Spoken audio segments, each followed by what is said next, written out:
Welcome back to our TimeMD video tutorial series. We are continuing with our demo account setup by proceeding to step 4, day off accrual rules. We've already completed the previous 3 steps, so of course you can always go back and watch those videos if you have any questions. But we're going to go ahead and continue. We're going to go ahead and click on step 4 here. Now, because the system recognizes we have no rules set up yet, it's taking us to the input screen for this step. Now, this particular setup for day off accruals actually is a 2-part process. This first process, we're going to give the system some general parameters for this day off accrual rule.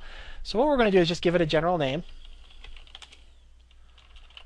Next, we're going to tell the system that we want these hours to be displayed to our personnel or to our employees. And we're going to specify when should the employees start accruing hours. Usually it's dates of employment from hire dates. In other words, the first of the month after 30 days, for example, they will be permitted to accrue hours. And then for now, we're not going to worry about the notification settings. We'll just leave things blank for now and click Save Day Off Accrual Rule.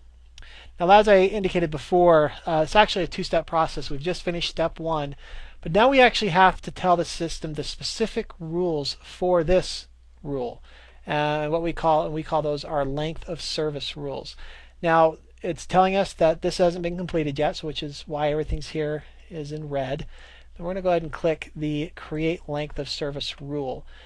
Now, I'm going to expand this window a little so we have a little bit more information displayed. Now, what we're going to do is we can specify a different rule for every type of accrual we have.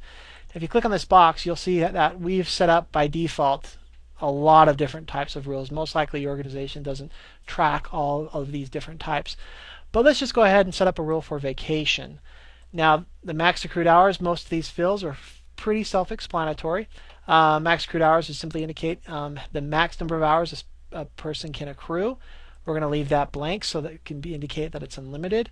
Earned hours are available for use immediately on anniversary date or on seniority date. We're going to go ahead and leave it on immediately. And the next are the carryover settings.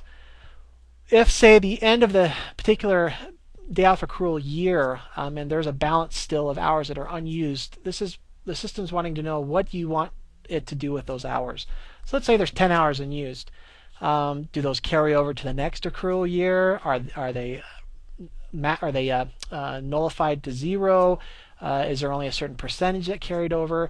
This is where you'd specify all that. So we're going to say on January 1st of each year is when the carryover happens. Now, of course, you can do on anniversary date. You can change it if you need, but we're going to stick with calendar date. And the max number of earned carryover hours, we're going to say is 100%. That means all hours are carried over, nothing's lost, and we're good to go. Now, if you leave it blank, obviously that'll assume nothing's been carried over. And then finally, here's the different levels of tenure. So let's say someone who's worked there for just 1 year might have a certain accrual rate versus someone who's worked there for 10 years might earn more hours for the different rate of accrual. So we're going to say hours are accrued by month, and we're going to say we have 3 tiers. So if someone's been employed from 0 to 2 years, let's say they earn 1.5 or 1.0. Someone who's worked 2 to 4, we're going to say 1.5 hours earned per month. And then finally, 4 on up, we'll just go up to 50 equals 2. We're going to save this. And we have our rule complete. Now the system recognizes now that we have at least one rule in the system, it considers this step complete, and we can proceed on to the next step. But of course, if there's any questions or if we have any concerns over this rule, we can always go back, we can edit, we can change, we can do what we need to do. You can also set up as many alternate rules as you need. So let's say you have one location or department that earns a particular accrual type, but then you have another group of employees who earns a totally different accrual type. You can do so. Some situations might be an executive staff might earn a very different accrual rate than, say, the sales staff. So that can all be accommodated in the system, and we don't put any limitations on that. So once again, email us if you have any questions, and we thank you for your time.